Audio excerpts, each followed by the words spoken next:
How to make money from property in the UK. Hey everyone, it's Chris here from Property Abundance, and in this video we're going to be unpacking this question. How can you make money from property here in the UK? Well, to answer this, and I'm going to dive into some pretty detailed stuff here, but I want to break it down into two main sections, okay? Firstly, I'm going to draw a line down the board. You've either got money to invest or you haven't. Now, whether you have or you haven't, you can still make money from property. Obviously, the different strategies that open up to you when you do have money that aren't necessarily available for you if you haven't got any money and you haven't got any track record to be able to raise money. So let's start with money. Now, if you have money, again, I'm pretty sure you understand the concept that you can just go and buy a house. Okay, now if you've got that money to be able to buy a house, you'll need to save up a 25% mortgage to do so. Sorry, a 25% deposit to do so. So straight away, if you want to buy a property, you need 25% of the value. Now the average value of the property in the UK, or the average house price here in the UK, is around about £260,000 at the moment. So you can see already you're going to have to save up around about, say for a few pence, 60k to buy the average house. Now that's before we talk about stamp duty and legal fees. Now once we talk about stamp duty and legal fees, obviously you can add those on top, probably another 10k there, right? So, does it make sense to buy and hold? Well, the answer is it depends. Okay, it depends on what you do with the property once you hold it.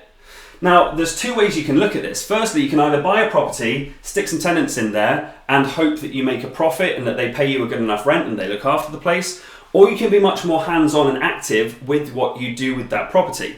There are two main application strategies that we at Property Abundance endorse, recommend, and practice ourselves, which are serviced accommodation and HMOs. And these are the two methods we use to make sure that we are maximizing the returns from every single property deal we do. Whether we buy it or we talk about some of the strategies over here with investing without money. Now, what are these? Let me give you the high-level answer to these, but if you haven't already done so, make sure you check out the video on our channel to find our in-depth content sessions about serviced accommodation and HMOs. If they're not there yet, they will be. We're recording some really great content on that coming up as well. By the way, if you like this kind of content where you get regular property updates in bite-sized formats, make sure you like, comment, and subscribe to this YouTube channel to get regular bonus updates like this as well. Now also, let me know, once I've delivered this, which is your favourite strategy that we've spoken about here today. Do you like the idea of serviced accommodation, HMOs? Maybe you like to buy and hold, or maybe you're going to like some of the things that we're going to talk about here. So, what is serviced accommodation? Serviced accommodation is where we run a property and we charge it by the night. It's also sometimes called the Airbnb model, okay, where people are getting a house, whether they buy it, whether they use one of our other strategies for acquisition, but they're renting out that property by the night instead of by the month for a fixed monthly rate. Now, why would you do that? It's because the amount that you make is far greater. Now, there is an expectation when people move into a serviced apartment or a serviced accommodation unit that it will come with certain things. Okay, so you need to make sure if you're going to run this strategy, you need to make sure that your setup is flawless, that you have a really attractive property in the first place that's going to look good in photos, because that's essential for your marketing effort. But you also need to make sure your operations run smoothly and that you have great cleaning teams to make sure it's spotless. Otherwise, that's how you rack up bad reviews if you don't keep on top of the operations. Now, HMOs are a separate strategy. Okay, this is where instead of renting out a property as a whole, we are renting out individual rooms in the property. Now again, why would we do that? Why would we have multiple tenants in one house? Well, again, it's because it's far more profitable. Not only is it far more profitable, but it also addresses a really urgent need in the market, which is for more affordable accommodation.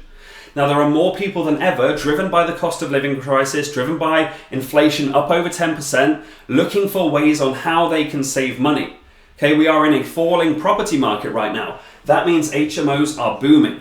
Okay, because people who are in one beds where they have to pay all their rent, they have to pay all their bills, all the council tax, the Wi-Fi, the utilities, the water, all these extras, they're looking for, well, how do I downsize from here? Well, maybe one people in a one bed move to a studio. But where do the people who are in studio flats go? Shared houses, HMOs. So this is a really booming market at the moment for HMOs, and we have our highest ever occupancy rate. We have 0 rooms available in any of our HMOs right now. And we are seeing that ever since around about September time, when things started going a little crazy with inflation, that's when we start to see this massive spike as people are looking for ways to save money.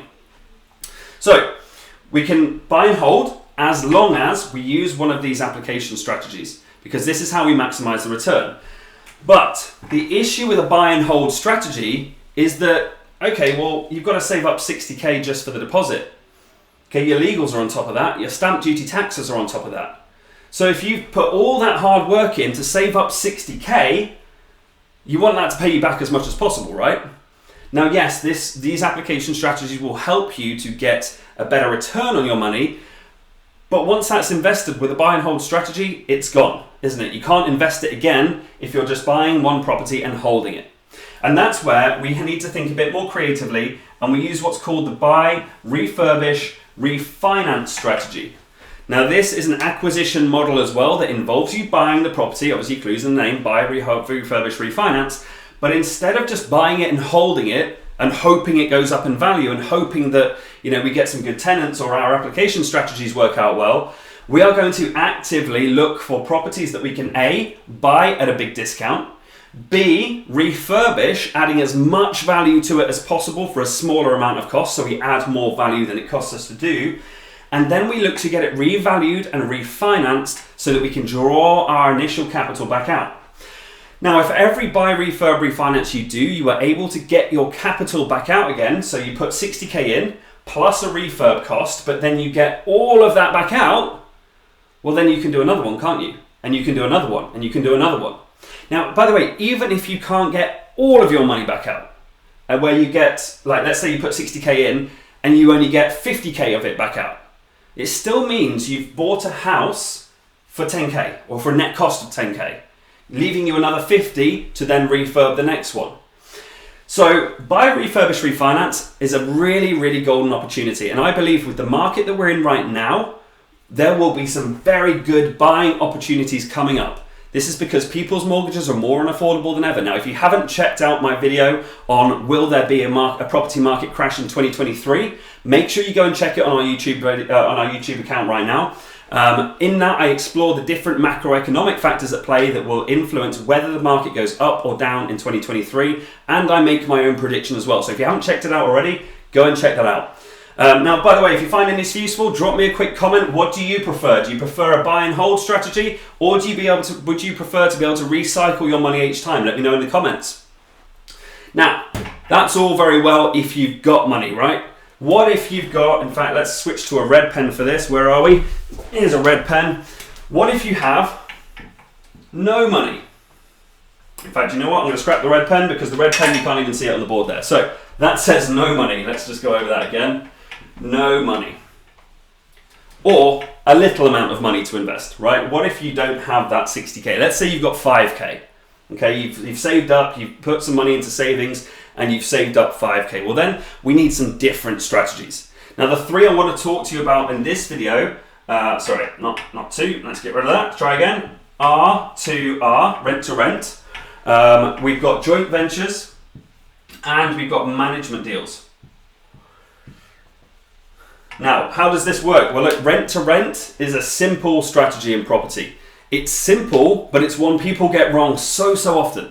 This is where we take on a property, okay, we rent it from an owner, and the key thing is we have the permission from that owner to do what we want to do with the property. So we have to have permission from him to rent it out to somebody else. Now again, most basic format of this is you find a flat that's worth £1,000 a month, you rent it from that person, and then you try and make a markup and rent it out for £1,100 a month. The issue with this is this traditional, the very basic version of rent to rent, there's no added value. Okay, you're not adding value to the transaction, and therefore it's harder to make a profit. Again, think of it, if you're only making £100 a month markup and you have just 1 month void, okay, without a tenant, then you still have to pay the £1,000. So now it's going to take you the next 10 months just to recoup your losses. So in concept, it's a great idea, but where it becomes really, really profitable is, again, when we combine it with our application strategies of serviced accommodation and HMOs. So we rent out a property, we rent it out by the month, and then we either rent it out by the night if we're using serviced accommodation, or by the bedroom if we're using HMOs. Now again, if you haven't already checked out our deep dive videos on those, on how to run service departments and HMOs, make sure you subscribe to our YouTube channel because we have some content videos up there already. We've got a lot more coming out as well, so make sure you subscribe to that to make sure you get first dibs on those videos as well. So that's our rent-to-rent concept. The next one is joint ventures, and this is actually how I started my own property business. Now, right now in 2023, my property business is multiple seven figures. But back in 2016, when I started it, obviously I was starting from scratch. I hadn't done anything in property before. So I didn't have huge sums saved up. So I very much fell into this column over here, the no money investing section. So how did I do it? Well, I met a landlord. And this landlord wanted to run a service department business. They already had a portfolio that they were buying and holding, but they didn't have the time, knowledge, or, frankly, couldn't be bothered to run it themselves. So they wanted somebody like me to come in, somebody who was young, somebody who was energetic, somebody who was ambitious and was going to add a lot of value to their business by doing all the legwork for them. So we set up a joint venture. He put in the property, I put in the application strategy and ran it all for him, and any profit that business made, we split. Okay, so he made his money, anything above the profit line, we split. Actually, it was 70-30 to him for that first deal that I ever did. So he got an extra like £1,200 a month coming in from his property, and I made £700 to £800 depending on the time of year and the seasonality. But great structure, and it cost me zero. It's actually what I call my £40 deal. It cost me 40 quid. Now, what was that 40 quid? That was the cost of taking him out for dinner to agreeing the terms of that joint venture.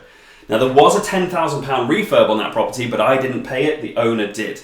Okay, so he uplifted the value, he got an SA ready. I then ran it for him and we shared that profit. Management's similar to that, but less of a partnership arrangement. Okay, so it's where we take on somebody's property who is already operating. Now they may already be operating, by the way, as a service department or an HMO, or they could maybe just have a standard buy-to-let property policy. But we take over the operations and we add one of these high cash flow strategies to it to maximize the earnings. Now, with management, we make our money by charging fees as a percentage of the total rent that we collect on behalf of the owner. Okay, so let's say, for example, if we run it as a service department, we manage to generate £4,000 a month in revenue and we charge them 12% fees, or 10% plus VAT in fees, so 12% fees. Our income as 10% of that is £400 a month. Okay, so we're not making huge sums, but it's also cost you nothing. So it's all profit, right? So there's no investment that you need to recoup here. You're just taking over and providing a service. So if you've got money, these are your strategies: buy and hold using this SA or HMO application strategy, or better, in my opinion, is buy, refurbish, refinance, recycling those deposits each time you do a deal so that you can do multiple deals. But if you don't have money, your options are going to be rent-to-rent, joint ventures, or management. Hopefully you found this video really, really useful, guys. If you found it useful, please do drop me a like, drop a comment, and make sure to subscribe to the channel. Now, if you want a bit more help from us, if you want to understand a bit more about these strategies and how we can help you to start and grow your business, my team are offering some free, no obligation consultation calls right now. If you want to jump on the phone with one of my team for half an hour to understand a bit more about how we can help you get from where you are right now to wherever you want to get to with your property goals, the link to book one of these free calls will be in the description. My name is Chris Peel from Property Abundance. Hopefully this has been helpful. I'll see you soon. Bye-bye.